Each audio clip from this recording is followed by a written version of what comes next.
estamos aquí para hacerle una entrevista sobre la psicología. Muy bien. ¿Cuál es su nombre? Mi nombre completo es Berta Jole Cardona Monjaras, pero regularmente pues me dicen Berta Cardona. Mucho gusto. ¿Cuántos años tiene? Ya empezamos con groserías. Tengo 57 años. ¿Cuántos años llevo trabajando? Híjole, tengo 29 años, un poquito más de 29 años. Muy bien. ¿De qué escuela se graduó? UABC Mexicali. Muy bien. ¿Cuál sería su experiencia laboral en el tema de la psicología? Bueno, yo trabajo en prepa, en Cobach, y mi experiencia básicamente es con adolescentes. Lo que te puedo decir así como general es que cada generación tiene sus propias características. Entonces, en los más de 29 años que tengo trabajando con adolescentes, las generaciones han cambiado muchísimo. Te puedo decir que la primera generación que yo recuerdo ahorita era sumamente respetuosos. Si yo iba pasando por el pasillo o cualquier profesor, ellos se hacían a un lado. Sí, pasa maestra, le ayudo maestra. Pero ahora no. Ahora tú dices permiso para pasar, permiso, y no se quitan. O sea, no existe ya esa cordialidad, esa amabilidad. El respeto. Ese respeto, ¿no? Por una figura. Antes me tocó un poquito, porque yo creo que hace más años de los que yo tengo trabajando, la figura del maestro era muy importante. Y como trabajo en una prepa, más bien a mí me identifican como maestra, más que como psicóloga. Entonces la figura del maestro era bien importante. Y actualmente la figura del maestro va de picada. Entonces eso complica un poquito la labor, porque incluso los papás ya no es tan fácil trabajar con simplemente decirle su hijo necesita que venga a asesorías. Es como si le dijeran que su hijo tiene alguna deficiencia o una patología, cuando no es así. Pues. Son como muy sensibles ahora, tanto los papás como los estudiantes. Sí, hasta sobreprotegidos se podría decir. Eso no les inculcan ya los valores, ya los tratan de que el trabajo del maestro. En parte sobreprotegidos y en parte muy abandonados. Yo pienso que más bien es como abandono. Y al abandonarlos, al no estar presentes los papás, al no atender, entonces tratan como de yo cuido y protejo a mi hijo, cuando en realidad no está ocurriendo eso. Sí, eso pasa desde chiquitos, que ya antes pues les hacían hacer algo y ahorita ya lloran los niños y ten tu celular, ten tu iPad, ya no se van educando. Se desligan de la responsabilidad de educar al hijo. Sí. Pero bueno, es otro punto. ¿Usted qué entiende por la psicología? Pues técnicamente tiene que ver con los procesos mentales. Sin embargo, pues también tiene que ver con todo lo que es el ser humano, con las emociones, con la energía, con la espiritualidad también. Para mí es muy importante la parte de la espiritualidad en un ser humano, porque es la que le va a dar el equilibrio.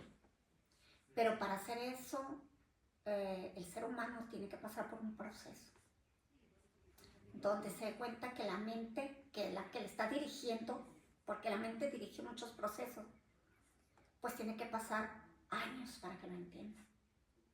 Y cuando lo entiende, pues a eso se le llama un poquito madurez. A veces dice uno, ya tiene 30 años o 20, ya es maduro. Y no es cierto. Entonces la psicología abarca todo lo que es el ser humano. Yo, es mi opinión muy personal, identifico dos tipos de personas. El ser humano, S-E-R, ser humano, y el humano. Para mí el humano yo lo describo como meramente un ente que camina, que come, que hace lo que la sociedad le dice, y el ser humano ya tiene que ver más con su contacto, su conciencia en la parte espiritual. Esa es mi definición que tengo, ¿verdad? Sí, sería como que por un lado como más o menos un perro de que le dicen qué hacer y camina y come, y ya el otro es como que ya tiene su criterio, su pensamiento, ya su pensamiento propio ya es muy distinto, ¿verdad? Pero, Sí. ok, y usted como que, ¿qué tipo de psicologías usted se podría decir que es más importante abarcar ahorita en la actualidad? Pues la verdad es que yo nunca me he ido por un tipo de psicología. Todas son importantes. Por ejemplo, la psicología conductista para mí es esencial en la educación paterna y en la educativa. Sin embargo, se ha como que olvidado mucho esa parte. La psicología humanista tiene su parte muy rescatable también, que es lo que yo más manejo. La psicología pues, freudiana, o sea, todas las psicologías que se han descrito a lo largo de la historia son importantes. Sin embargo, yo en mi labor, en mi trabajo, yo uso lo que se ocupa en ese momento. Yo no puedo ser humanista 100% en una situación, ni puedo ser conductista 100% en una condición, porque cada estudiante donde trabajo requiere una atención específica. Sí, pues no puede tratar a alguien ateo con algo espiritual o algo así, ¿no? Tendría que adaptarse al... Claro. ¿Y cómo usted podría identificar como qué tipo de paciente abarcaría cierto tipo de psicología? ¿Cuáles son sus características para poder darse, por ejemplo, no, alguien de que no puede hablar de algo espiritual con alguien? O sea, ¿cómo podría identificar esos? No, no se entiende. Pues la práctica. La entrevista inicial es bien importante porque en la entrevista inicial le vas a preguntar qué religión tienes. ¿Sí? Y en la plática informal también, porque tú le vas preguntando y te va diciendo la persona y ya vas haciendo tus anotaciones, pues. Porque también en un principio de mi carrera también metí la pata. Y es válido, ¿eh? Porque es parte del aprendizaje. En una ocasión, les cuento una pequeña anécdota de esto. En una ocasión llega una muchacha a una crisis. Yo tenía un consultorio, no fue en la escuela, en mi consultorio. Llega la mamá con una muchacha en un estado muy alterado y ya la atiendo, claro que sí, le hizo un espacio y la atiendo. Y en el consultorio yo tenía al fondo un librero donde tenía pues obviamente libros, pero tenía juguetes, tenía una velita de esas que son aromáticas, tenía muñecos de peluche. Y yo atiendo a la muchacha y la mamá me espera en la recepción. No me quise involucrar mucho después, pero la mamá al final me dice,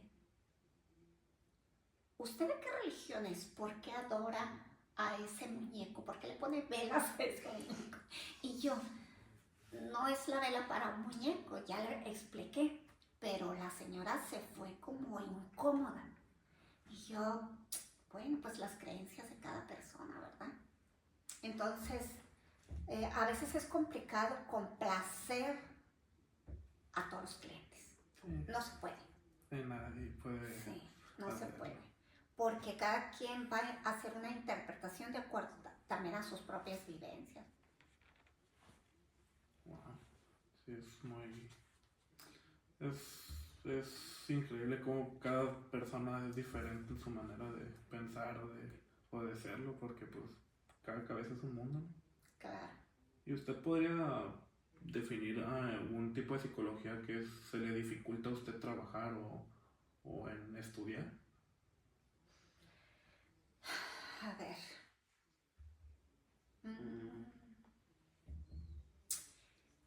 Pues en su momento, te digo porque yo ya no estudio un tipo de psicología en sí, sino estudio, como les decía hace un momento, cómo puedo ayudar a un cliente, a un paciente, a que salga más rápido de su situación, como es la hipnosis terapéutica. Entonces, no es que la hipnosis terapéutica tenga una corriente psicológica. Yo no busco corriente psicológica, yo busco más como herramientas que me puedan ayudar a sacar rápido al paciente. A mí no me gusta estar con la eternidad de un cliente. En la escuela he aprendido eso. Tengo como 1200 estudiantes, ¿sí? Y durante muchos años fui prácticamente la única psicóloga. Entonces, llegaba un muchacho a buscarme en un estado de crisis y yo tenía que sacarle esa crisis rápido, en ese momento, porque tal vez mañana ya no iba. El muchacho ya no va, porque los adolescentes son así. En ese momento le puedo ayudar, pero después se me desaparece.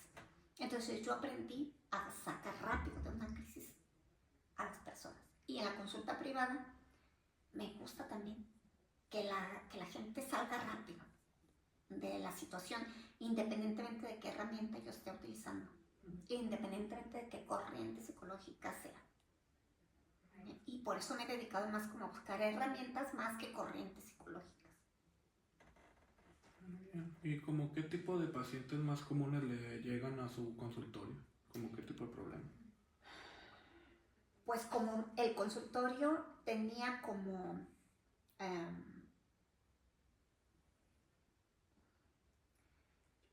yo lo describía más bien como terapeuta sexual, porque he estudiado, lo fuerte de lo que he estudiado es terapia sexual.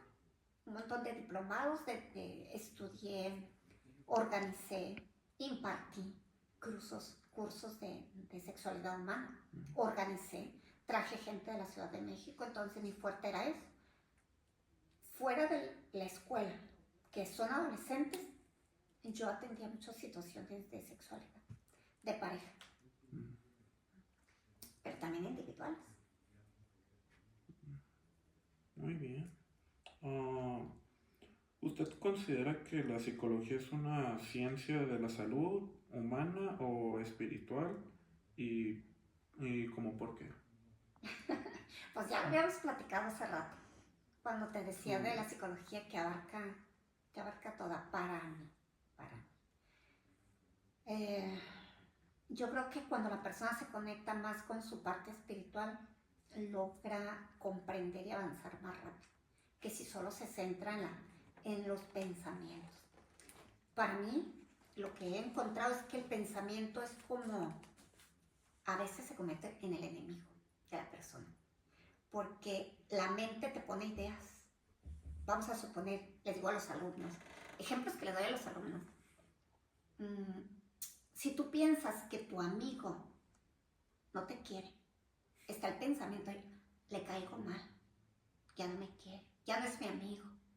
Está ahí el pensamiento. Y tú haces otras cosas y el pensamiento está ahí, ya no me quiere, ya no es mi amigo, ya no me va a hablar, se enojó conmigo, lo ofendí. Entonces, tú tienes el control, como la tele. Si hay un programa de televisión que no me gusta, ¿qué hago? Agarro el control y le cambio. Los pensamientos también los puedo cambiar. Para mí la clave es empezar a controlar la mente.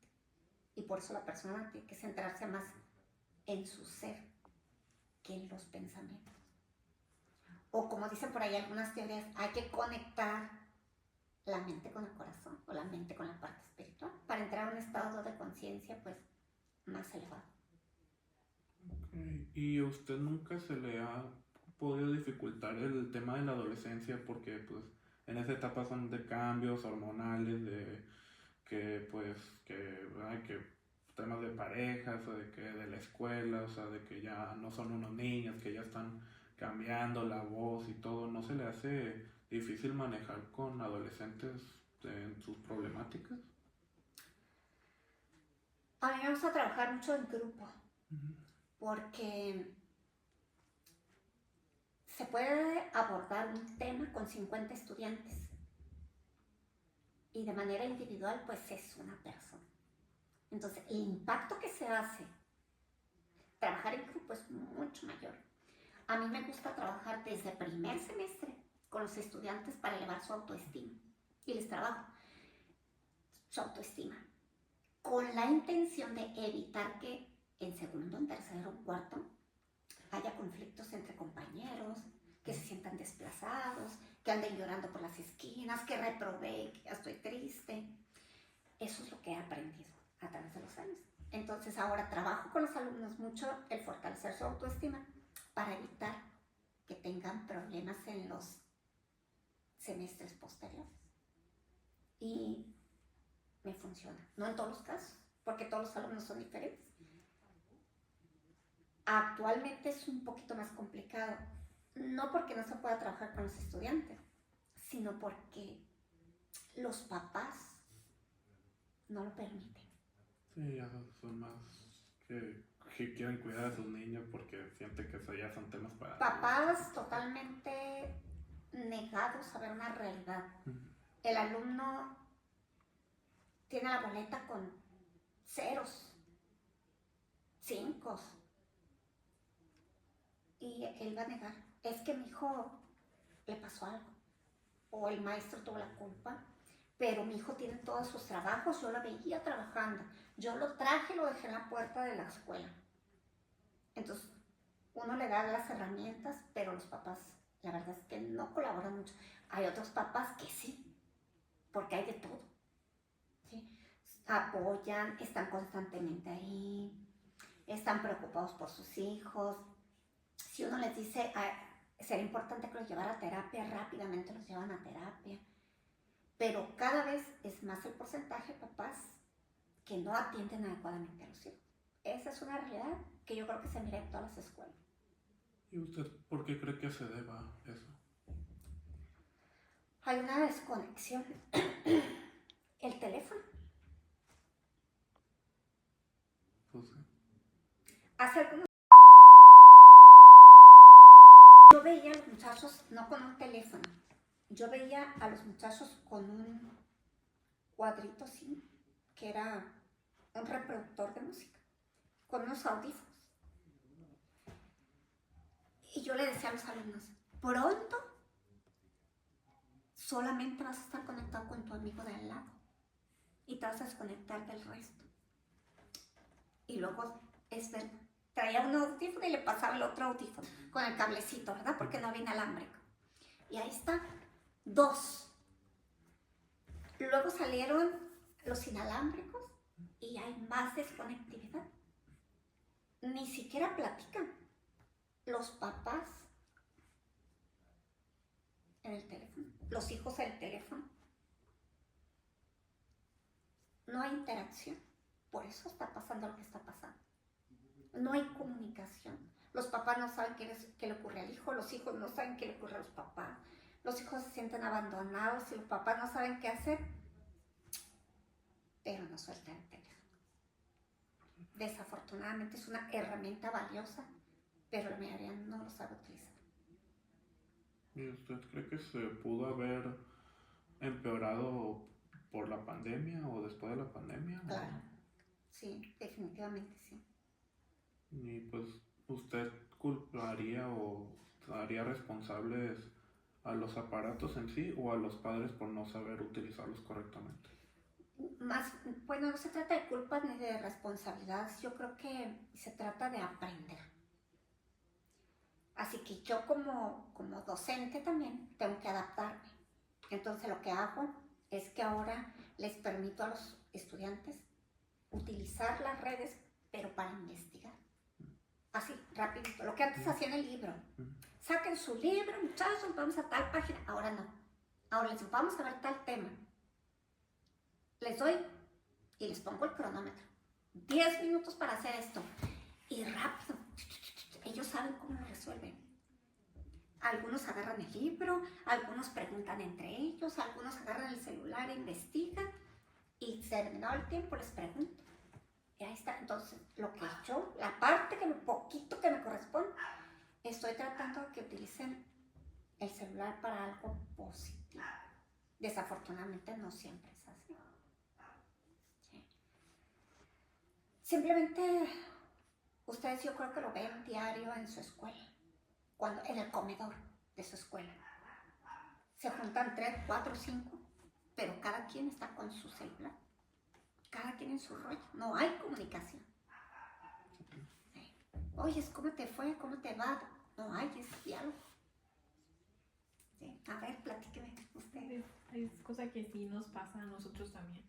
Sí. Estamos todos juntos y no hablan. no, casi no. Ajá. Entonces, están desconectados. Y ahora imagínense ustedes, y que yo creo que les pasa a ustedes como hijos, con sus papás, que a veces a lo mejor quisieran platicar con su mamá, pero su mamá, ajá, sí, ¿qué? Sí. Espérame.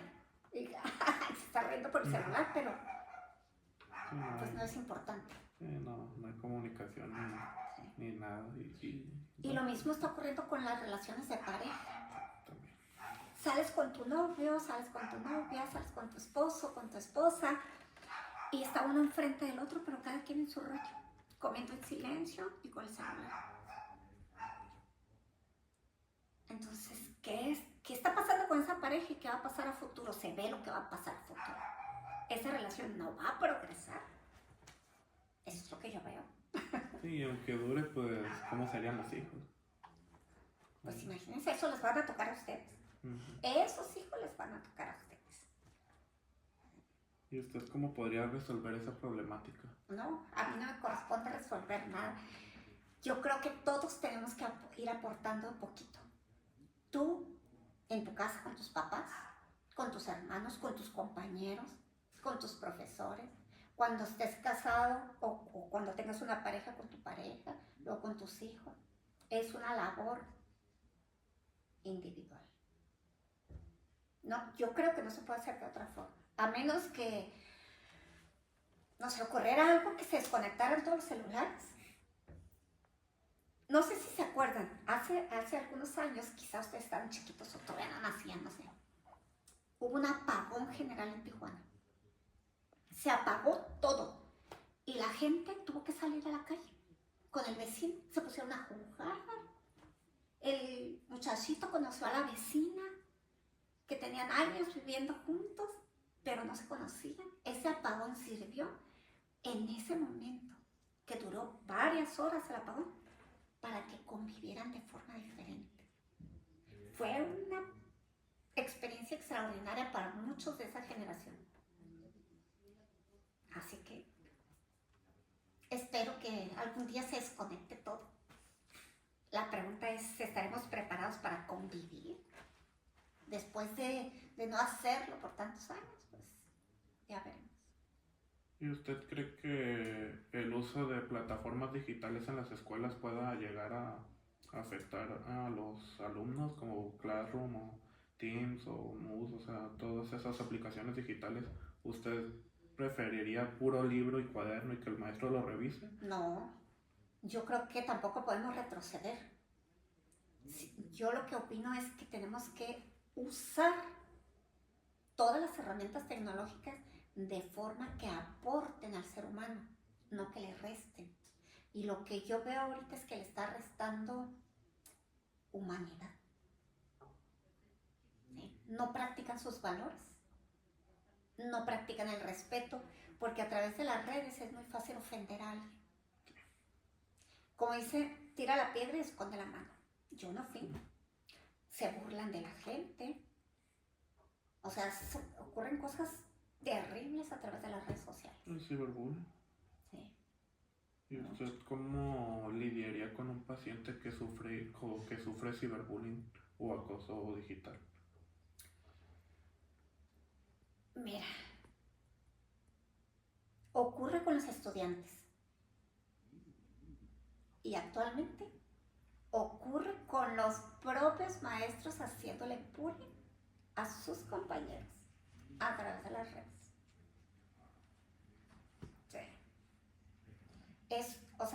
Estoy hablando de las nuevas generaciones de docentes. ya hay esa generación de docentes que también crecieron ya utilizando las redes. Y es terrible. Es terrible cómo pueden destruir la autoestima de un compañero. Sí, no está bien. Obviamente que tiene que hacer la persona, tiene que ir a terapia. Sí, por ella. Si yo me siento atacada a través de las redes sociales por mis compañeros siendo adulta, ¿qué tengo que hacer? Ir a terapia. Yo no voy a intervenir con la gente que me causa el problema, porque ellos tienen un problema grave. Yo tengo que reforzar mi autoestima, tengo que armarme, tengo que poner mi armadura para que no me toque nada de eso. ¿Sí? Y es lo mismo que se tiene que trabajar con los estudiantes, a reforzarse. Yo les digo, tienes que ponerte una armadura para que los ataques de tus compañeros reboten, que no te afecten. Porque trabajar con estos niños que practican el bullying, la verdad es que es muy complicado porque lo hacen respaldados muchos por los papás, que no entienden. Desafortunadamente, para ellos, en cuanto cumplen la mayoría ya se convierte en un delito. En Baja California ya es un delito. Nosotros hemos tenido que llamar a la fiscalía para que intervenga, porque ya no nos corresponde como docentes abordar esas situaciones. Al momento que son tipificados como delito, ya no le corresponde a la escuela, sino a las autoridades competentes.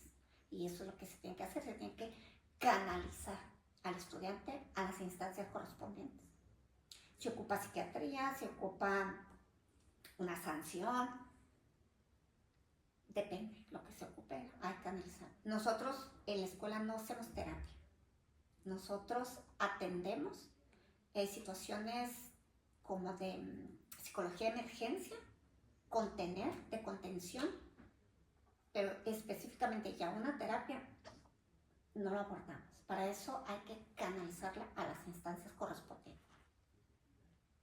¿Y usted cree que eso podría generar alguna enfermedad mental o algo así en el estudiante?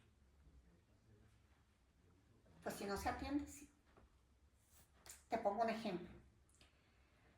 Un estudiante que le manda a sus compañeros videos donde están asesinando a alguien, donde están descuartizando a alguien, donde hay cosas de la, ¿cómo le dicen? De la web obscura. En la Deep Web. Ándale. Y se los mandan, es un caso que nos tocó, ¿eh? Y entonces, nosotros como adultos que vimos las fotos, así nos quedamos así, o sea, súper pesado. ¿Qué pasa ahí? Llamamos a los papás, se llama a la fiscalía, se manda a terapia al muchacho, tiene que estar dando un seguimiento. Y depende si los papás se involucran en la evolución del tratamiento del hijo, sale adelante. Pero si los papás no se involucran, no hay forma ni cómo ayudar. Pero mientras, la mente de sus compañeros ya quedaron con un impacto. ¿Sí? Y entonces sí puede ser algo que se quede como patológico. Porque están distorsionando todo. O sea, una relación sexual que es extrema, que es donde hay sangre, donde hay violaciones. Y eso está viendo un niñito desde la secundaria. Está distorsionando mucho de lo que es el ser humano y las relaciones humanas. Por supuesto, mucho trabajo para ustedes, futuros psicólogos. ¿Sí? Tienen que estar súper bien preparados porque esos casos son los que a ustedes les van a llegar. Sí, se pierde la sensibilidad a la vida, de que parece que ya una vida ya no causa nada. Sí, se tiene que atender esos tipos de casos. Así es. Y para usted, viniendo a la pregunta anterior sobre la enfermedad mental, para usted, ¿qué sería o qué es una enfermedad mental? Pues técnicamente no tengo una definición, pero creo que podría ser algo como aquello que impide al ser humano adaptarse a la sociedad o la cultura en la que se encuentra, considerando que cada cultura y cada país, cada ciudad es diferente. Entonces, si no tengo la capacidad de adaptarme, de ser funcional, de hacer lo correcto, entonces podría caer en una clasificación de salud mental. Aunque lo que para México podría ser algo como un delito, como por ejemplo la infidelidad, un delito, en otros países pues es totalmente diferente. Entonces, eso de la salud mental habría que verlo con cuidado, porque cada país y cada región y cada cultura tiene sus propias especificaciones. Aunque obviamente la Organización Mundial de la Salud tiene su propia definición pues mundial. Pero pues sí hay que tener una mente abierta para cada cultura. Ok, abarcando eso de la salud mental, para usted, ¿sí existe? ¿O cómo definiría también usted la salud mental, o cómo se podría decir de palabras sencillas?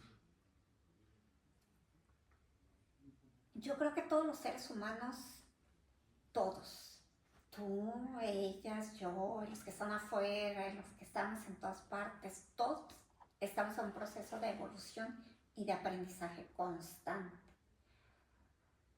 Difícilmente vamos a poder encontrar a una persona al 100 en salud mental, porque yo incluso me puedo alterar en un momento por algo que puede pasar con mi pareja, o por algo que pasa con mi hija, o por algo que pasa con el vecino. Puedo perder el control, aún con muchos años de ser psicóloga y con muchos años de experiencia. ¿Sí? Por ejemplo, ¿qué te puedo decir? Un accidente automovilístico. No es lo mismo ver un accidente en una pantalla que presenciarlo, y estando ahí, aún con todas las herramientas y ayudando a la persona, tú también puedes estar en crisis.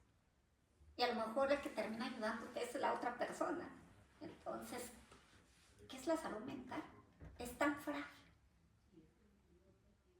Yo creo que tiene que ver con adaptarnos, dar soluciones, entrar en conciencia, tener responsabilidad, tiene que ver con los valores también, tiene que ver con la cultura y con el trabajo personal todos los días. Personal, todos los días. Desde la parte espiritual hasta la parte social y todo lo que implica el ser humano. Ser humano. ¿Y usted cómo podría hacer que sus pacientes puedan llegar a tener una buena salud mental? Pues yo no puedo hacer nada, todo depende de ellos. Sí, el cambio, te dicen que el cambio está en uno y ya sé. Se le dan herramientas y yo manejo mis técnicas. Hacer el cambio para desarrollar esa salud mental, pues depende de la voluntad de cada persona también. Porque es como los alcohólicos, ¿verdad? Tú puedes llevar a un alcohólico a un centro para rehabilitarse y amarrarlo allí por 3 meses y saliendo va a ir a tomar. Aunque se le haya hecho todas las terapias posibles. Si él no quiere recuperarse, aunque le hagan una limpia y le recen no sé qué y que lo pongan de cabeza, nada va a funcionar si él no quiere. Entonces una persona puede ir con el mejor terapeuta del mundo y si no quiere, no hay nada que hacer. Cada quien tiene su camino también. Y usted, que se especializa más en adolescentes, ¿usted le gustaría mejor hacer terapias también con los padres de algunos pacientes, que también identifica que el problema no es tanto de su paciente, sino de cómo los padres crían o educan a su hijo? ¿Cómo le gustaría hacer una observación también a los padres? Cuando se cita a los papás, obviamente se hace una pequeña intervención. Pequeña, porque recuerda que en el área donde yo trabajo, pues no hacemos terapia.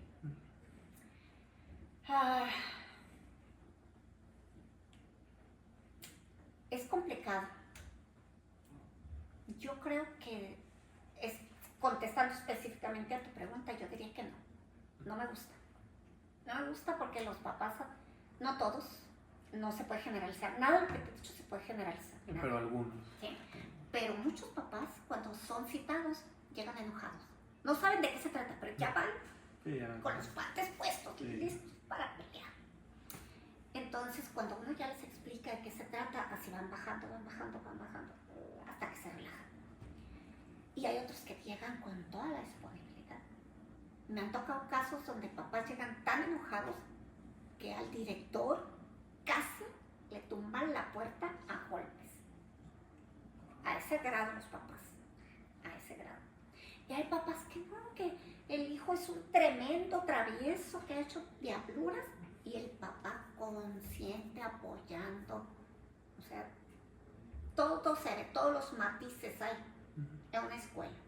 Pues tenemos más de 200 estudiantes, imagínate. Más de 1,200 papás. Totalmente diferentes todos. Y si usted ve que alguno de sus alumnos llega a presentar como que algunos problemas o algún tipo de situación que podría estar involucrado el padre, como que se haría, como que haría usted en ese caso. Que estaría involucrado el padre. Con el, por ejemplo, de que si ve que su alumno es inquieto o es rebelde o si es muy violento o si hace bullying y todo, y usted ve que el padre también es violento con él o que de que las juntas de padres es muy violento y todo, ¿usted como qué hace en esos casos? Pues, mira, te voy a poner un ejemplo. En una ocasión, a mí regularmente no me toca llevar las reuniones de padres grupales. No, a mí me toca atender a los papás de forma individual, a lo mejor 2, 3 papás, porque sus hijos se metieron en problemas y los fueron. Pero en una ocasión estuve en una reunión de papás, entonces ya empezaban a utilizar el celular, ¿no? Entonces yo llevaba mi material preparado y le digo a los papás, por favor papás, me buscan tal tema en su celular. Y agarraron todos el celular, rapidito, ¿no? Y entonces saqué un cartel que llevaba, no me acuerdo qué decía, y lo pasé así. Y luego agarré otro cartel y lo pasé. Y luego agarré otro. Y los papás mientras buscan. Ya cuando ya tenían lo que les había dicho, les dije, ¿alguno de ustedes pudo observar el cartel? 1, quizá 2 papás, pero todos los demás no se dieron cuenta. Y ahí yo les voy bajando la energía con la que llego. Así les digo, así como están ustedes distraídos con lo que yo les pedí. El maestro llega, da su clase, pero pasa así, desapercibido. Y muchos de sus hijos están metidos en otra situación. Y entonces los resultados están aquí, en la boleta, con 0 y 5. Y entonces aquel papá que llega enojado, molesto, al darse cuenta que incluso él no se da cuenta el cartel que yo pasé, empieza a disminuir. Entonces a mí me gusta, cuando me toca trabajar con papás, me gusta entrar con ejemplos para ir bajando la energía con la que llegan, hasta que son colaborativos. ¿Y usted cree que la problemática de los aparatos electrónicos empezó después de la pandemia, que incrementó, o ya estaba incluso antes de la pandemia? Ya existía, empeoró con la pandemia, empeoró. O sea, se aceleró todo. Y yo no estoy en contra de la tecnología. La cuestión es que sepamos todos utilizarla positivamente. Digo, yo utilizo el internet para dar terapia a distancia. Le saco provecho, me pongo a estudiar, tomo cursos. Hay que saber usarlo. Nada más. No pelearnos con ella, no la vamos a ganar, ya son cosas nuevas, hay que irnos adaptando, pero hay que hacerlo pues proactivamente, positivamente.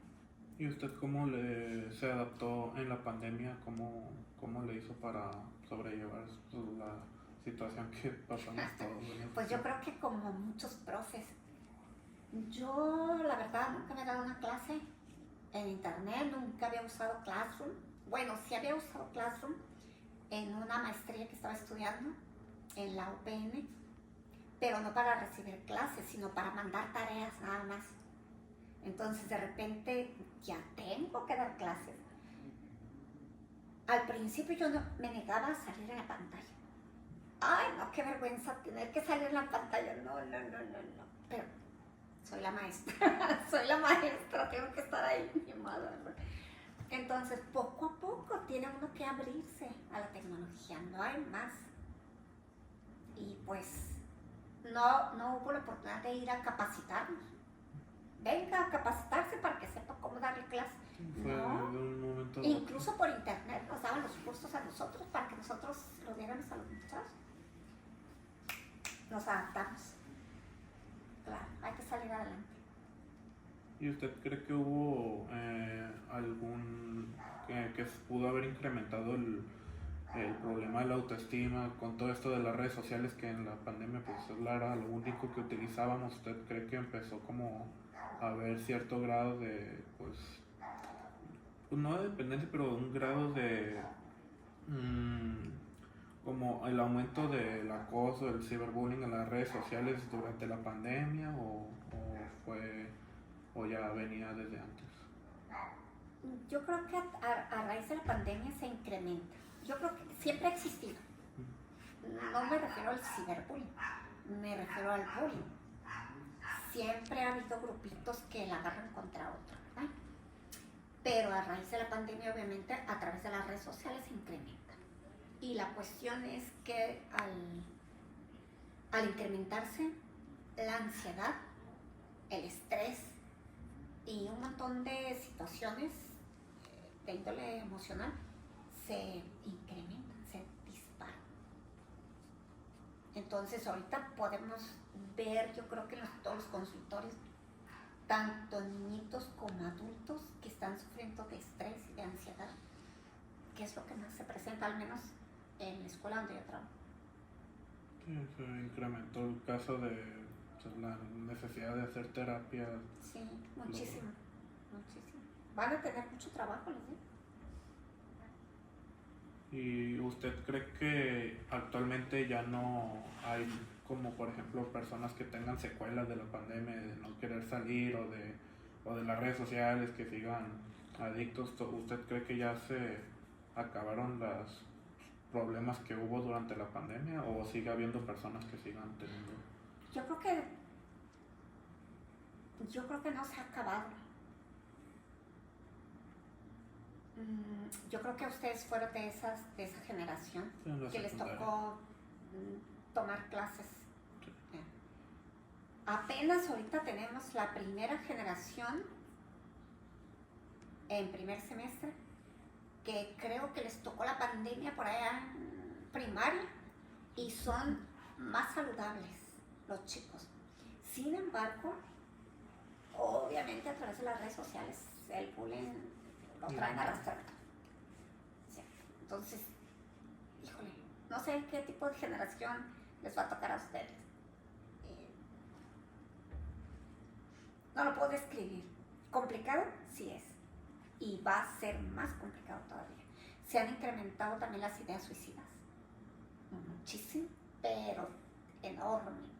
Si antes de la pandemia yo tenía entre 1,200 estudiantes, 2 jóvenes que tenían ideas suicidas, ahora a lo mejor de 1,200 estudiantes tengo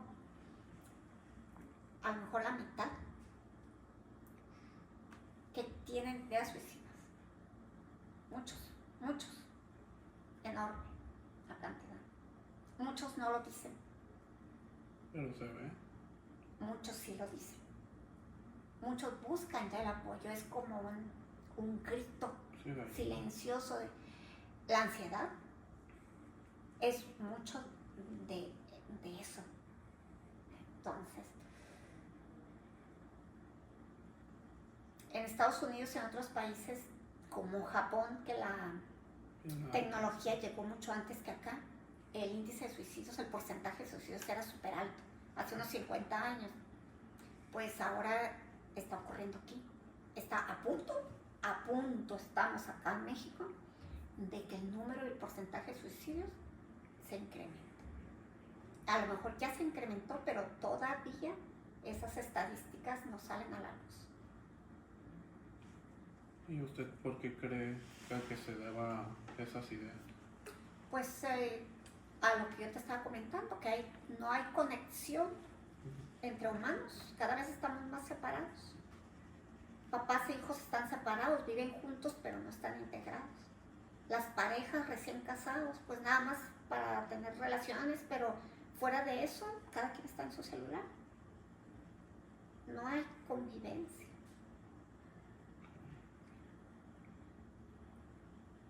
Sugerencia para ustedes: cuando estén comiendo, dejen el celular. Platiquen de lo que sea, ríanse de lo que sea, pero conecten la humanidad.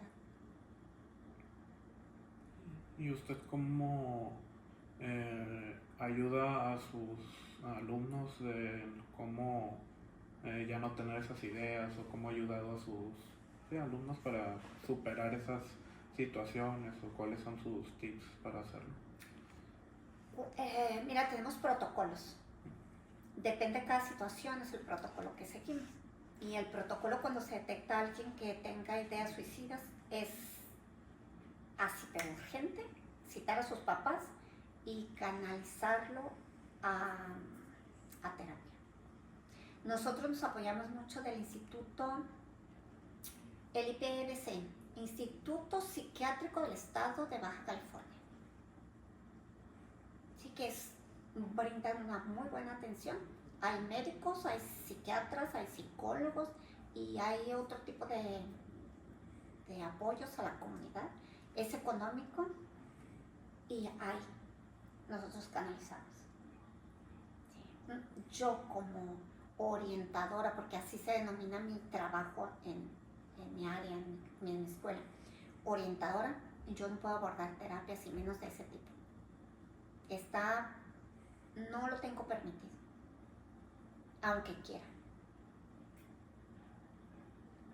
Mi función es canalizar, pero con urgencia. Tú me dices a mí, yo te pregunto, ¿has tenido ideas suicidas? Tú me dices que sí, vas a canalizarlo. No hay más. No me voy a poner a platicar contigo de que vente mañana y seguimos platicando y vente pasó. No, es urgente, porque si este alumno no fue canalizado y se suicida, la responsabilidad recae en mí, en el director, en la subdirectora y en toda la planta docente. Ese es el protocolo que seguimos.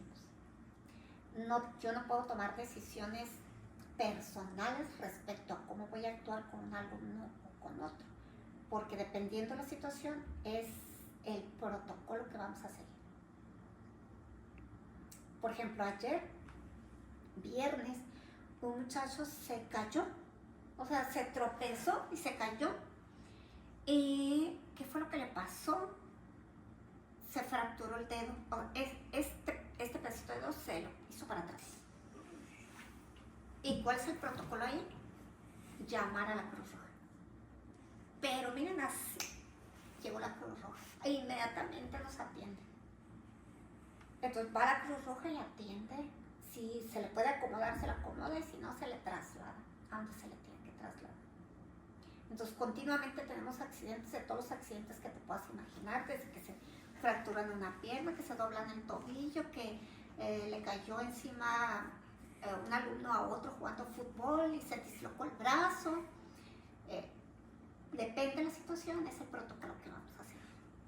¿Okay? Si encontramos a alguien utilizando drogas, porque en todas las escuelas están metidas las drogas, protocolos. Y usted, si pudiera intervenir, si usted pudiera ayudar a esa persona, ¿usted como qué es lo que haría más o menos? Pues no me atrevo a decirte qué es lo que haría, porque hay un protocolo. O sea, si fuera mi escuela particular, ya sería no te puedo decir porque no tengo una escuela particular. Gracias por dejarnos hacer esta entrevista y por contestar todas las preguntas. Nos va a servir mucho para la tarea que nos dejó nuestro profe. Muchas gracias. Pues gracias a ustedes, me hicieron recordar cosas que ya tenía como empolvadas.